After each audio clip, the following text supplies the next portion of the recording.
5장 1절부터 12절까지 제가 본문을 봉독해 드리도록 하겠습니다. 예수께서 무리를 보시고 산에 올라가 앉으시니 제자들이 나온지라 입을 열어 가르쳐 이르시되 심령이 가난한 자는 복이 있나니 천국이 그들의 것이며 애통하는 자는 복이 있나니 그들이 위로를 받을 것이며 온유한 자는 복이 있나니 그들이 땅을 기업으로 받을 것이며 의에 줄이고 목마른 자는 복이 있나니 그들이 배부를 것이며 긍휼히 여기는 자는 복이 있나니 그들이 긍휼히 여김을 받을 것이며 마음이 청결한 자는 복이 있나니 그들이 하나님을 볼 것이며 화평하게 하는 자는 복이 있나니 그들이 하나님의 아들이라 일컬음을 받을 것이며 의를 위하여 박해를 받은 자는 복이 있나니 천국이 그들의 것임이라. 나로 말미암아 너희를 욕하고 박해하고 거짓으로 너희를 거슬러 모든 악한 말을 할 때에는 너희에게 복이 있나니 기뻐하고 즐거워하라. 하늘에서 너희의 상이 큼이라. 너희 전에 있던 선지자들도 이같이 박해하였느니라. 아멘. 살아계신 하나님의 말씀입니다. 우리 함께 기도하겠습니다. 하나님, 말씀을 하나님을 의지하며 주의 말씀 앞으로 나갑니다. 바르게 듣고 바르게 새기고 순종하고 헌신하는 것 또한 귀한 예배라 믿습니다. 이 시간에 성령으로 인도하여 주시옵소서. 듣는 예배, 헌신의 예배 나아가옵나니 주께서 영광 받아 주시옵소서. 의지하고 예수 그리스도의 이름으로 간절히 기도드리옵나이다. 아멘. 우리 영어 표현에 reactive라는 단어가 있고 responsive라는 단어가 있습니다. 이제 react, respond 이런 두 가지 표현이 있는데, 이제 reactive하다라는 표현은 즉흥적이거나 감정적이거나 일시적인 그런 어떤 반응을 반사라고 하죠. 누가 나에게 화를 내면 나도 똑같이 화를 내는, 그건 이제 reactive하다 이렇게 표현을 합니다. 이제 그런 부분은 즉흥적이거나 감정적이거나 일시적인 어떤 반응, 대응에 해당하게 됩니다. 또 다른 표현이 responsive라는 단어입니다. 이것은 본질적이고 전인적이고 근본적인 대응, 대책이 있는 응답이다 이렇게 표현을 할 수가 있습니다. 우리가 표현할 때 이제 responsibility, 책임이라는 이 표현이 이제 responsive라는 단어하고 연결이 되듯이, 그렇게 대응, 대책이 있는 응답을 했을 때는 그것이 일시적이거나 감정적이거나 즉흥적인 것이 아니라 본질적인 것이고 전인적인 것이고 근본적인 것이 된다는 것입니다. 저희가 살고 있는 이 세상은 문제가 많습니다. 역사 속에는 항상 도전이 있죠. 우리의 삶을 피폐하게 만들거나 아니면 서로를 어렵게 만들거나 국가 간 민족 간에 갈등이 있거나, 그래서 역사는 항상 도전이 있고 그 도전에 대해서 우리는 어떤 자세를 가져야 될 것인가. 역사가 아놀드 토인비는 그래서 역사는 도전과 응전의 역사다. 챌린지가 있으면은 그게 대해서 우리는 리액티브한 것이 아니라 일시적인 것이 아니라 감정적인 것이 아니라 리스판시브, 책임감 있는 대응을 했을 때 이 역사는 바르게 나아가게 된다. 자, 이 역사의 주인이신 하나님은 어떻게 하십니까? 우리 하나님은 분명히 대응적인 차원에서 리액티브 하신 분이 아니라 책임감 그리고 완수하시는 그 하나님의 리스판시브한 면이 있다는 것입니다. 세상의 소금과 빛이 되라고 말씀하신 우리 교회와 성도님들께 우리 하나님께서 똑같은 것을 우리에게 말씀하십니다. 현재 우리가 살고 있는 세상은 여러 가지로 문제가 많죠. 물질 세상이고 또 이념적으로 개인주의나 이기적인 세상이고 분리와 또 분열이 있는 그런 세상이고, 이런 속에서 우리가 가져야 될 자세를 예수님께서 마태복음 5장에 말씀을 해주셨습니다. 이거를 우리가 팔복이라고 그럽니다. 복이라고 그러죠. 근데 영어로는 beatitude 이렇게 표현합니다. 이 beatitude라는 표현의 의미는 beatus라는 라틴어의 의미를 갖고 있습니다. beatus란 말 자체가 본질적이고 근원적이다 이런 의미입니다. 또 우리가 영어로 beatitude 이렇게 할 때 이렇게도 이해할 수 있어요. be this kind of attitude person. 이런 사람이 되라. 이런 자세를 가진 사람이 되라. be attitude.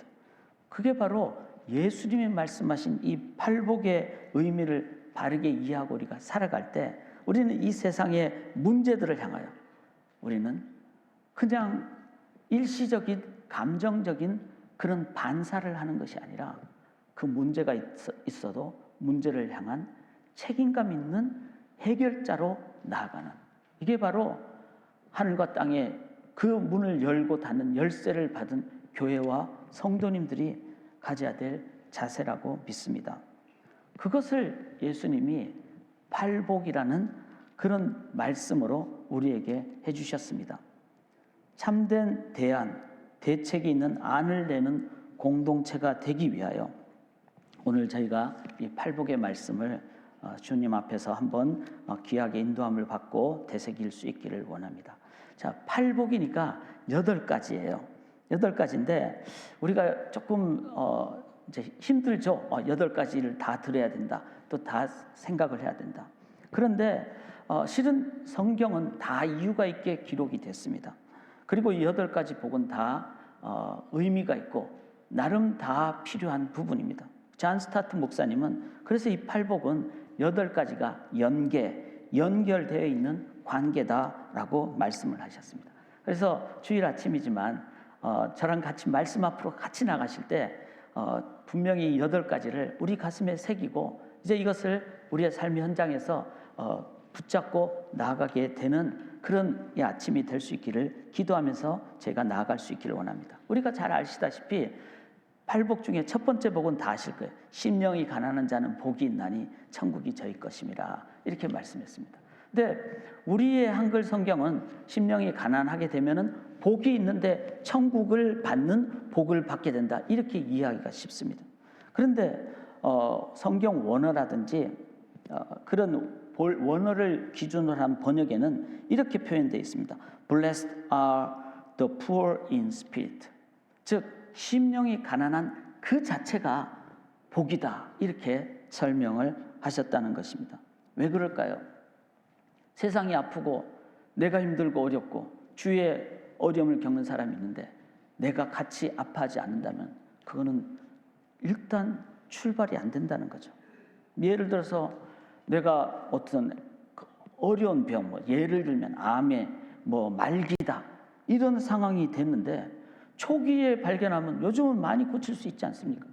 그런데 말기가 될 때까지 증상을 못 느끼고 내가 깨닫지 못해서 어느 순간 아파서 보니까 당신은 얼마 안 남았습니다. 말기다. 이렇게 했을 때 그 자체는 큰 어려움이 되는 것입니다. 세상이 지금 어렵고 힘들고 내 자녀의 상황이나 주위에 있는 분들의 상황이 어렵고 힘든데 내가 그것을 같이 아파하지도 않고 내 영이 지금 죽어가고 있는데 아픔도 못 느낀다면은 실은 이게 버리고 이게 어려움이라는 겁니다. 아파할 수 있다는 것 자체는 그것은 실은 치료로 나아가는 첫 단계, 그것이 바로 우리가 가질 수 있는 하나님의 인도함을 받는 첫 단계라는 거죠. 영혼의 한센시 병이라 그러죠. 영혼의 문득병에 걸리게 되면 그것이 가장 저주받은 병입니다. 잘못되어 가고 있는데 그걸 깨닫지도 못하고 아픈데도 아픔을 깨닫지 못한다면 더 이상 희망이 없는 그런 상황이 된다는 것이죠.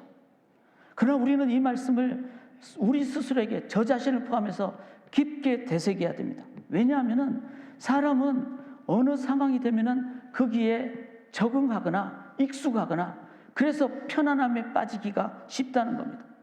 목회도 어느 기간까지 하게 되면 거기에 익숙해져 버려서 항상 개혁되고 항상 깨어 있어야 되는데 그렇지 못한 편안함 속에 빠질 수가 있다는 거죠. 특별히 30대, 40대는 열심히 일하는 나이입니다. 그러나 50대에서 60대로 가면 이제 자녀들이 어느 정도 성장하고 어느 정도 내 사회의 기반도 닦이고 이렇게 됐을 때는 나도 모르는 사이에 내가 갖고 있는 기존에 있는 나의 권리에 내가 얽매이게 된다거나 그래서 세상은 지금 개혁을 요구하는데 내 것을 붙잡는 것을 놓치고 싶지 않아서 내 것을 붙잡으려고 하는 그런 우리의 모습이 나도 모르는 사이에 있을 수가 있게 되고, 쌓아올려온 나의 평생의 나의 생각과 이념이 주님이 나에게 말씀하시는 것보다 더 강하게 나를 사로잡고 있는 것이 된다면 그거를 자존심이라고 그러죠. 그것이 하나님 없는 자존심이 됐을 때는 오히려 공동체나 사회에 어려움을 줄 수가 있다는 것입니다. 나도 모르는 사이에 확증 편향의 자세를 가질 수가 있습니다. 예수님은 그런 영적인 확증 편향의 자세를 가진 바리새인들을 향하여, 아파도 아파할 줄 모르는 그들을 향하여 예수님은 저 성전 무너뜨리라, 내가 3일 만에 허물어 버리겠다. 무너뜨리는 그 속에는 이게 병들어가고 있고 이 상황이 잘못되어 가고 있다는 것을 주님은 분명하게 말씀을 해주신 것입니다. 심령이 가난해야 그것을 아픔으로 받아들이고 깨어나게 되고 해결이, 치료가 어디서 올까 나아가게 된다는 것이죠. 사랑하는 여러분, 우리의 심령에 이 깨어있음, 그리고 현실을 정확하게 우리가 영적으로 볼 수 있는 깨어있는 영혼, 깨어있어야, 이 깨어진 사회에 깨어있어야 잘못된 것을 깨부수고 우리는 올바른 삶에 그 깨어있는 삶으로 나가게 된다는 것입니다. 여러분, 우리가 깨어있기를 원합니다. 그 결과는 어디까지 가야 될까요? 심령이 가난 자는 아프고 힘들어할 때 우리는 천국이 저희 것입니다. 즉 하나님이 우리 속에 계시는 그 지점에 이를 때까지, 하나님의 답을 받을 때까지, not from this world, not from myself, 내 자신이나 내 주위나 대책이 없는 다른 사람이 아니라 오직 하나님으로부터 답이 올 때까지 우리들은 아파해야 됩니다. 그게 욥기가 무려 42장까지 쓰여진 이유였다고 생각합니다. 욥은 아플 필요가 없는 사람이었죠.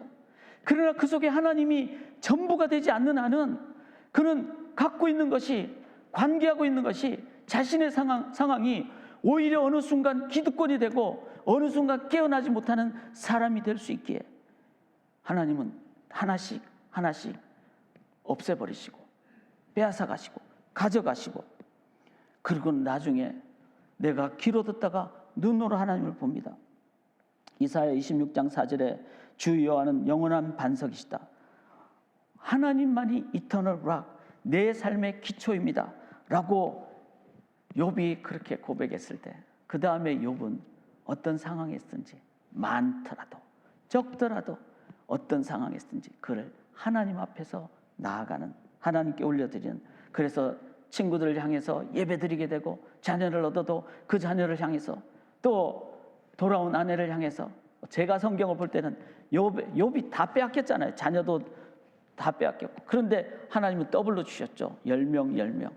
그리고 물질은 다 하나님이 더블로 주셨어요. 근데 좀 우스갯소리입니다. 오늘 마더스데이니까. 아내가 나갔어요. 욥을 막 비판하면서 집 나갔어요. 그럼 욥이 새 아내를 얻었을까요? 그래서 그걸로 더블로 우리가 이해를 하면 될까요? 저는 아니라고 생각합니다. 그거는 더블이 아니죠. 집 나간 아내, 어쩌면 마음이 어렵고 관계가 멀어진 아내가 다시 돌아왔을 때 그 전보다 더 사랑하는 그 부부가 관계가 되는 그 더블의 아내와의 관계의 복도, 저는 욥이 누렸을 거라고 생각합니다. 제가 생각할 때는 하나님 새하늘과 새 땅 주님 오시면 가서 꼭 물어보고 싶지만, 욥한테 가서 한번 보고 싶지만, 제가 생각할 때는 아내를 둘 얻는 것이 더블이 아니고 아내와의 관계가 더 귀하게 회복되는 것이 더블이라고 생각합니다. 오늘 마더스데이에 더 우리 남편 되시는 성도님들 많이 아내를 사랑하시는 귀한 날이 될 수 있기를 바랍니다.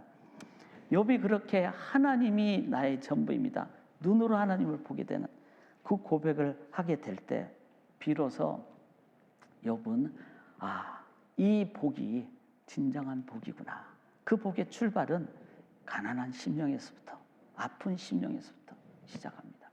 우리가 우리 주위의 분들을 보시면서 아픔을 함께 누릴 때, 깨달을 때 비로소 치유가 시작되고 그 아픔에 우리의 목표는 마음에 하나님이 임하실 때까지라는 것을 기억할 때 왜 이 복이 일복에서 끝이지 않고 이복, 두 번째 애통하는 자는 복이 있나요? 자, 이제 이 팔복산이라 그러잖아요. 산상순이니까 올라가면 힘들죠. 그래서 기억 그렇게 하시면 돼요. 애통하다고. 애통한데 이 여기 복이 일복, 이복 연결되는 것을 마틴 로이드 존스 목사님은 이것을 순차적 영성이다 이렇게 얘기합니다. 즉 영성은 하나님이 출발을 하시고 그것을 하나하나 연결하신 하나님의 뜻이 있다 이렇게 이해를 저희가 할 수 있습니다. 그래서 심령이 가난한데 그 가난한 심령을 어떻게 합니까? 그 다음 단계는 애통하는. 여기서 애통은 당연히 사람 앞에서가 아니라 하나님 앞에 애통하는 겁니다.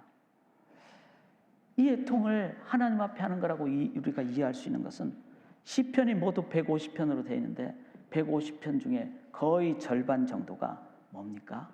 애통이에요.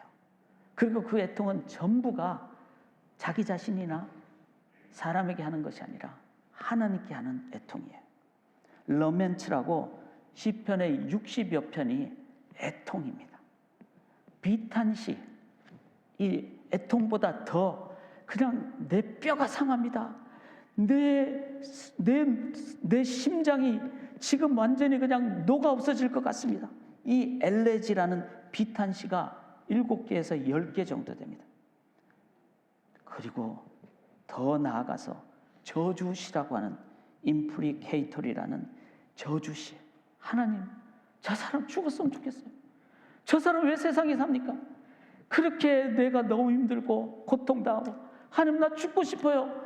이런 자기를 저주하거나 남을 저주하는 저주시가 무려 15편이나 됩니다. 그런데 이 시의 대부분을 쓴 다윗이나 시편 기자들은 그 저주까지 누구에게 합니까? 하나님께 했어요. 하나님께. 사랑하는 여러분, 우리가 애통할 수밖에 없어요. 아픈데, 근데 아픔을 하나님 앞에 울고 눈물을 흘리고 애통하게 되면 그 하나님 어떤 분입니까? 아무것도 염려하지 말고 오직 모든 일에 기도와 간구로 너희 구할 것을 감사함으로 하나님께 하리라.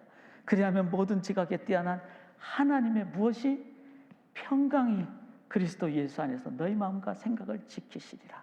The peace of God which will guard your heart and your mind, which beyond our understanding, transcends our understanding. 우리의 이해를 뛰어넘는 하나님만이 주시는 평강이 집 앞에 지금 큰 재난이 닥쳤는데도 세상이 줄 수 없는 하나님의 평강이 임하면요, 그 안에서 사람들은 이해 못하는 평안을 누리게 된다는 겁니다. 이게 하나님 앞에 드리는 애통이 주는, 애통하는 기도의 그 응답이라는 것이죠. 사랑하는 여러분, 저희가 캠퍼스타운에 살고 있습니다. 이 캠퍼스타운에 살다 보면요, 목회자들은 4월달, 5월달 되면은 눈물을 많이 흘릴 수밖에 없어요. 힘써 섬겼던 지체들이 졸업하고 떠나게 되고 오늘도 제가 섬기는 교회는 2명의 지체가 떠나게 돼요. 이렇게 떠나면은 목회자는 4월달, 5월달은 예배 끝나고 파송 시간이 되면 기도하다가 눈물을 흘리고 그럴 때가 참 많습니다. 뭐 감정적인 부분도 있죠. 사람이니까. 그런데 어떤 때는 기도할 때 눈물이 안 나오는 때가 있어요. 그러면 끝나고 이제 떠나는 지체가 목사님 섭섭해요. 제 파송할 때 왜 안 오십니까? 이렇게 하는 때가 있어요. 그런데 그는 목회자의 심정을 몰라서 그래요.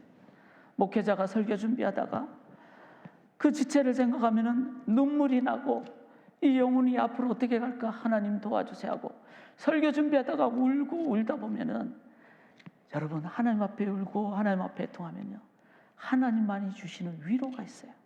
하나님만이 주시는 평안이 있어요. 담대함이 있어요. 그러니까 더 이상 감정적이 되지 않고 어떻게 합니까? 이제는 담대하게 그 지체를 파송할 때는 담대함으로 평안 가운데 소망 가운데 파송하니까 그럴 때는 눈물이 안 나요. 자, 이런 깊은 것을 좀 이해하시면서 눈물이 안 나는 파송 주일에도 우리는 하나님만이 주시는 그 위로로 우리가 나아갈 수 있기를 원합니다. 제가 왜 이 말씀을 왜 드립니까? 애통 하나님 앞에 동했을 때는 그 속에는 반드시 하나님만이 주시는 그 해결과 마음의 무장과 단단함으로 인도해 주신다는 것이죠. 이게 바로 세 번째 복입니다. 자, 심령이 아파야 돼요. 가난해야 돼요.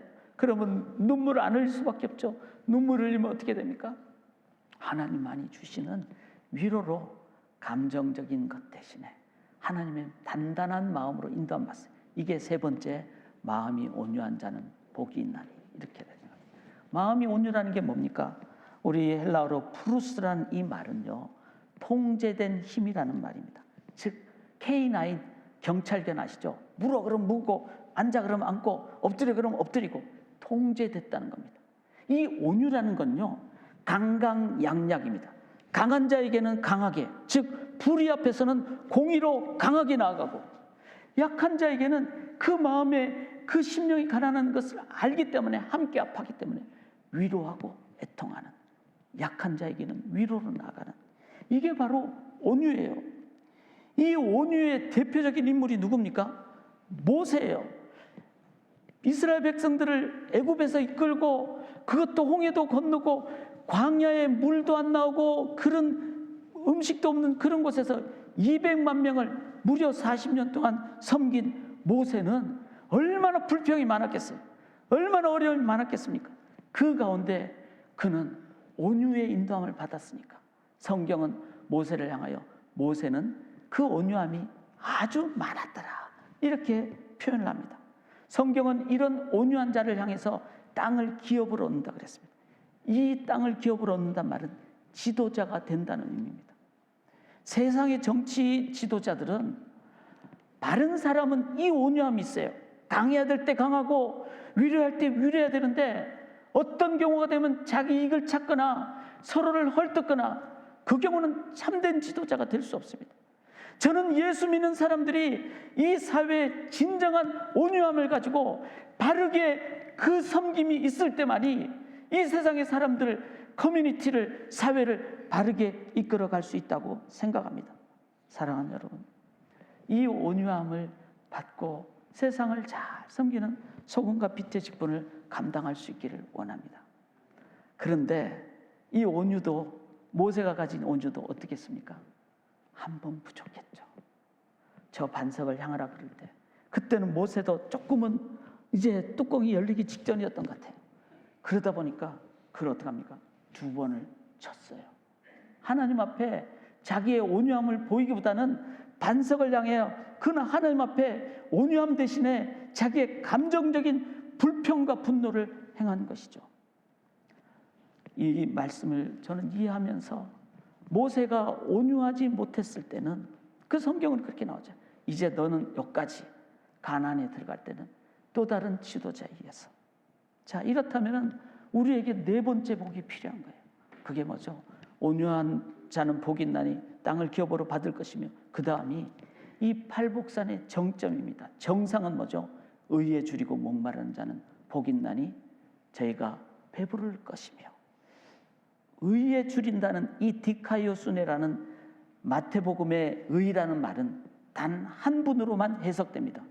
의로우신 예수 그리스도, 그분이 나의 주인이 되실 때 내가 의롭게 되는 칭의함을 받는 예수 그리스도 외에는 의로운 분이 없습니다. 이 말은 예수에 줄이고 목마른 자는 복이 있나니. 사랑하는 여러분, 우리가 예수님에 줄이고 목마를 때, 그것도 언제까지? 배부를 때까지. 그래서 내 속에 누가 나를 막 모함하고 막 미워하는 말하고 막 나한테 감정적인 걸 해도 내 속에 있는 예수만 튀어나오도록, 향나무는 찍히면은 향기를 바라게 돼 있어요. 내 안에 예수가 99% 있고 1% 나의 죄성이 있으면은 어느 순간 그 1%의 죄성이 나와서 반석을 2번 치는 불평이 나올 수 있다는 것을 기억하실 때, 우리가 가져야 될 진정한 자세는, 하나님, 저는 다른 거 필요 없습니다. 예수님에 줄이고 목말라서 예수님으로만 온전히 채움받기를 원합니다. 사랑하는 여러분, 예수님 외에는 길이 없어요. 지난주에 호세아서 말씀드렸듯이 구약 성경을 계속 읽어보세요. 공의와 인자를 하나의 충실함으로, 완벽함으로 100% 공의, 100% 인자, 그것을 충실이라 그러네요. 100%. 이거를 에무나 영어의 그 어근은 아멘입니다. 우리가 언제 아멘 해야 됩니까? 예수님 외에는 길이 없다라는 것을 여러분이 믿으실 때, 그 말이 들렸을 때는 아멘 하는 거예요. 그 외에는 실은 저 목사님은 뭐 훌륭한데, 어떤 인간도 이 공의 100, 인자 100이 완벽해 있는 사람 아무도 없어요. 저는 여러분이 보시기에도 순하게 생겼잖아요. 그래서 저는 공의보다는 인자가 더 치우쳐요. 그러니까 목회가 항상 눈치 보고 타협하고 남들 생각하고, 그는 올바른 목회가 아닙니다. 그래서 사람마다 막 강하게 부르짖는 사람은 공의가 더 센 사람이 있어요. 그것 때문에 상처를 주기도 쉽습니다. 그런데 예수님 어땠어요? 50대 50이 아니었어요. 예수님은 100대 100이었어요. 100% 공의가 있으니까 한누구 앞에서도 예수님은 타협하지 않고 정확하게 공의로 나가셨어요. 자기가 죄를 위해서 인자함으로 대신 십자가에서 죽으신, 피 한 방울까지 다 주신 100% 공의, 100% 인자, 이거를 충실이라 그럽니다. 충성, faithfulness라 그럽니다.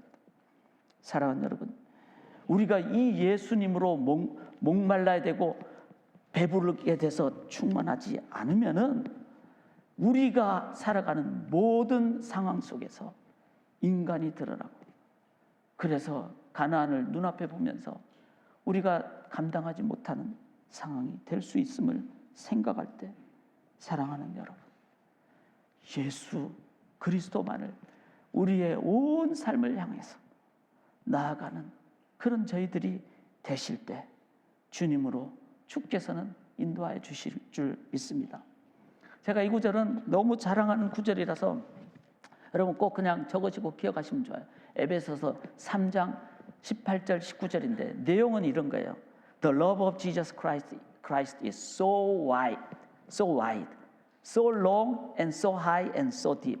예수 그리스도의 사랑은 너무나 넓다 그랬어요. 예수님 얼마만큼 배불러야 됩니까? 진행형으로 예수님을 찾아야 됩니다. 그래서 예수님의 그 넓이는 원수까지 사랑하는 넓이니까 우리는 계속해서 예수님만 바라보면 계속해서 나가야 됩니다. 모든 상황 가운데 예수님의 사랑은 so long. 이건 뭐죠? 우리 자녀 보면 걱정 많이 하잖아요. 엄마들 오늘 마더스데이도 우리 자녀 생각하면서 걱정 많이 하잖아요.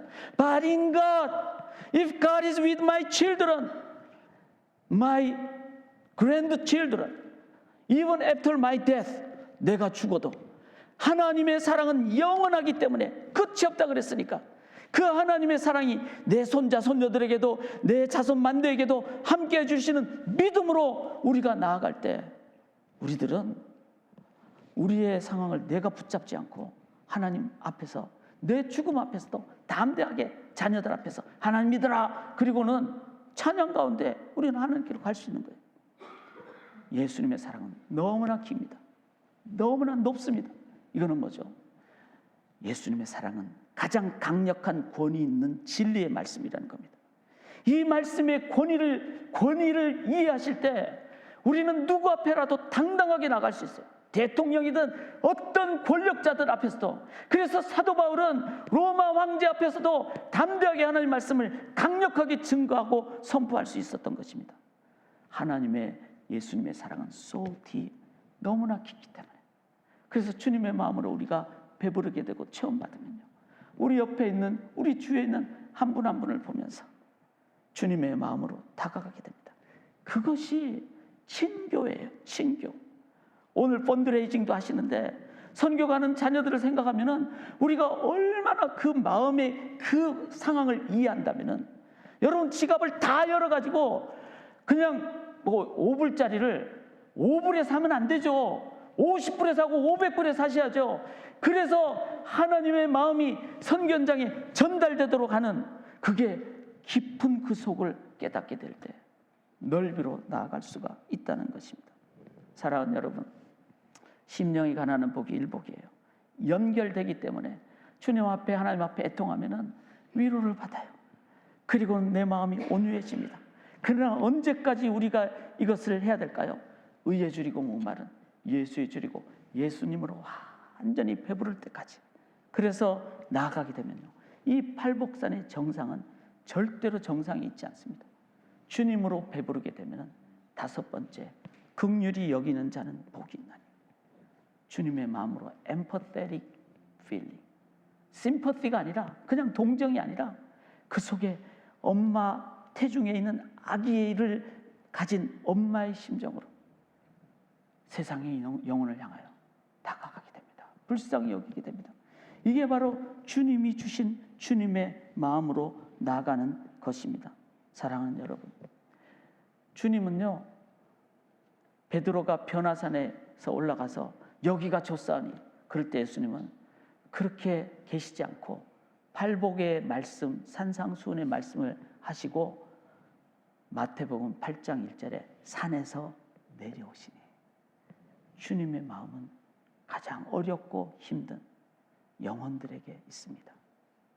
우리가 주님의 마음으로 채워지면 바로 이 예배 끝나고 나아가실 때 내 눈에 보이는 이 에나보와 입셀레티와 워시나 카운티의 미시간에 있는 모든 영혼들이 주님의 마음으로 보게 되니까 다가가게 되고 섬기게 되고, 그게 바로 주님이 말씀하신 복의 통로가 되는 것입니다.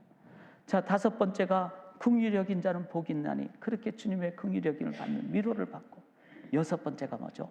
마음이 청결한 자는 복이 있나니. 자, 저희가 하나님의 자녀라 일컬음을 받을, 하나님을 보리라 이렇게 말씀하셨어요. 마음이 청결하다는 뭐죠? 주님으로 배부르고 영혼을 향해서 이제 세상으로 나아갈 때 pure motivation. 그래서 내가 나에게 오해의 어떤 상황이 돼도, 내 것을 빼앗김을 당해도 내 안에 주님만 계시니까 함부로 다투지 않고 주님의 마음으로 양보하고 섬기고 희생하고 나아가는 그런 청결한 마음이 청결한. 그래서 그렇게 청결하면 어떻게 되죠? 저희가 하나님이 그 안에 계시더라 이렇게 표현했죠. 하나님을 볼 것이다. 여러분, 세상에서 가장 맑은 눈이 누군지 아세요? 저는 선교사님들의 눈이라고 생각합니다. 선교사님들은 삶의 현장이 선교지고 모든 상황을 영혼을 향해서 긍휼의 눈으로 하나님의 마음으로 바라보죠. 그러면 그 속에 누가 계십니까? 하나님을 보게 돼 있어요. 왜냐하면 그곳에 하나님 계시니까. 하나님을 보니까, 하나님을 자꾸 보면은 그 눈이 가장 하나님을 드러내는 청결한 눈이 됩니다.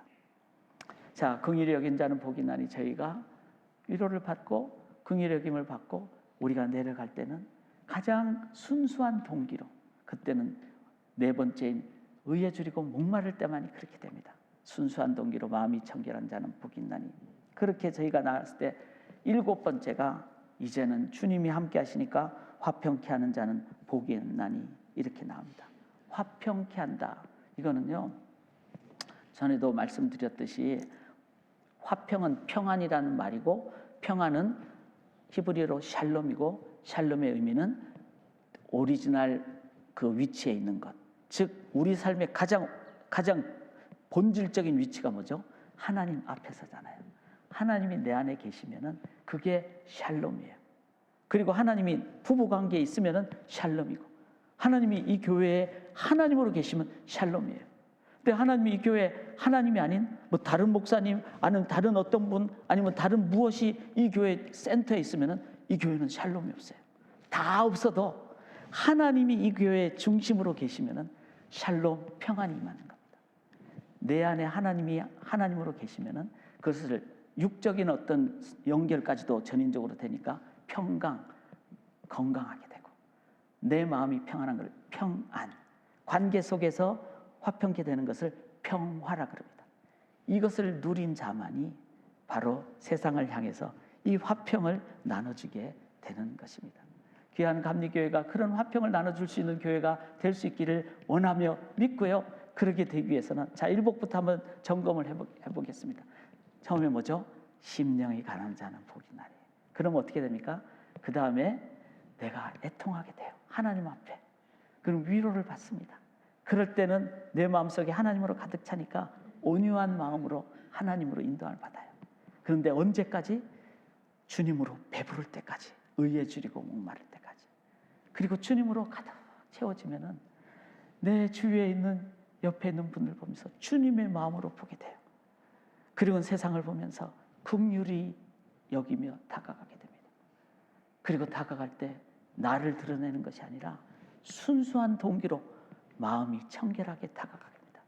그리고 내 안에 계신 주님, 그 평화만을 전하는 화평케 하는 삶의 자세를 갖습니다. 마지막이 뭡니까?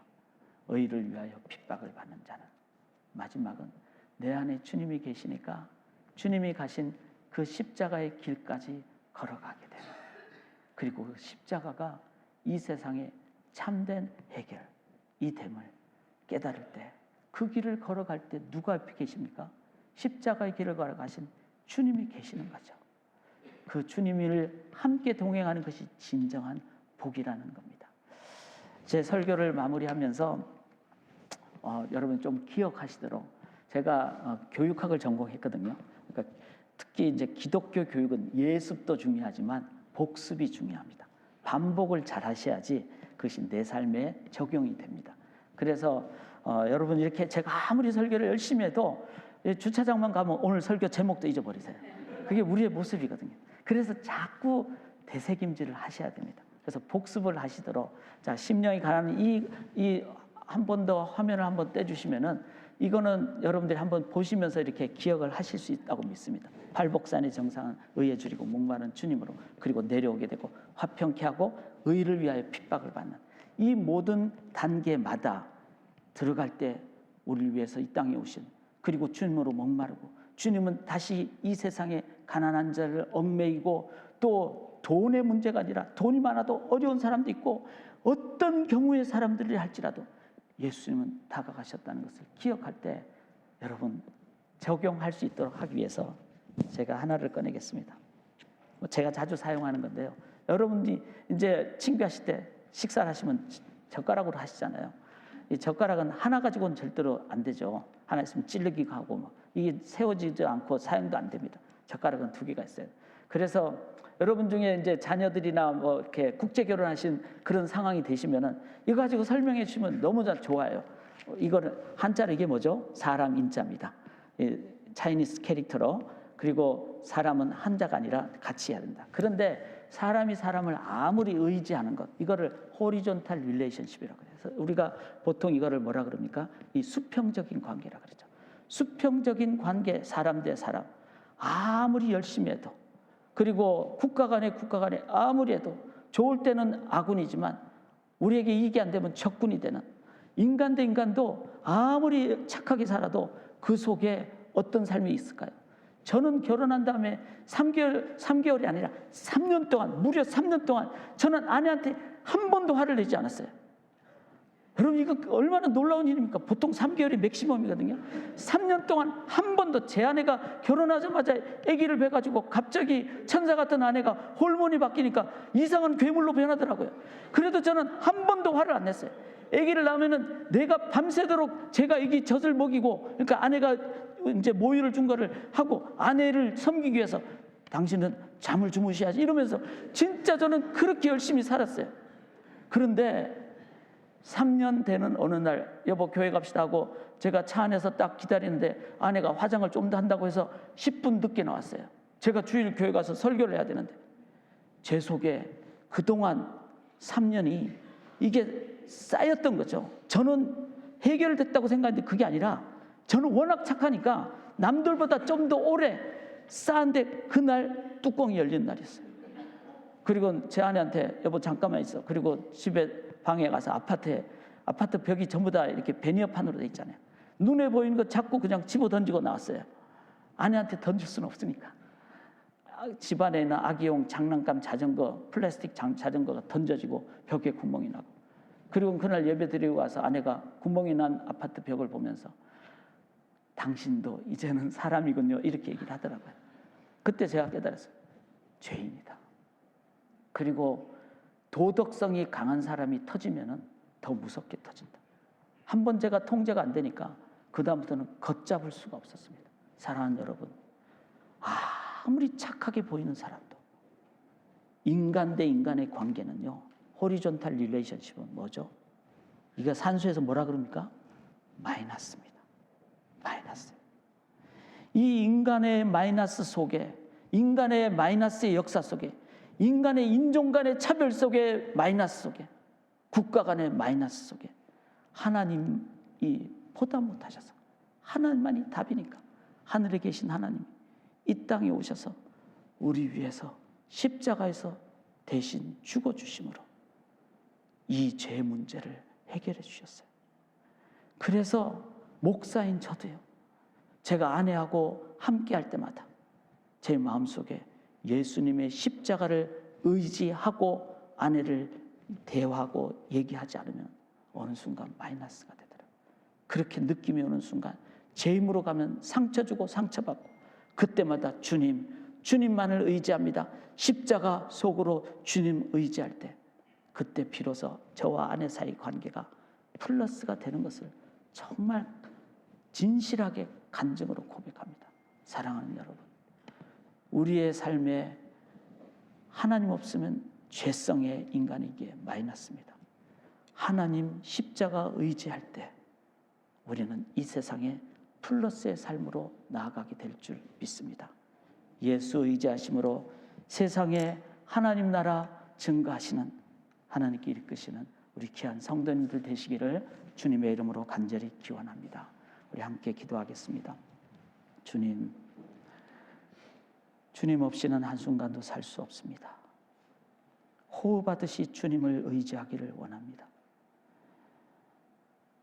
항상 기뻐하고 모든 일에 감사할 수 있기 위해서는 예수 그리스도의 이름으로 쉬지 말고 예수의 그리스도의 이름을 의지하는, 기도하지 않고서는 안 됨을 고백드리며, 주님, 다음 주일 만날 때까지 삶의 매 여정마다 십자가 주님만을 의지하며 나아가므로 삶의 모든 관계 속에 플러스를 증거하는 귀한 저희들의 삶이 되게 인도하여 주시옵소서. 의지하고 예수 그리스도의 이름으로 간절히 기도드리옵나이다. 아멘.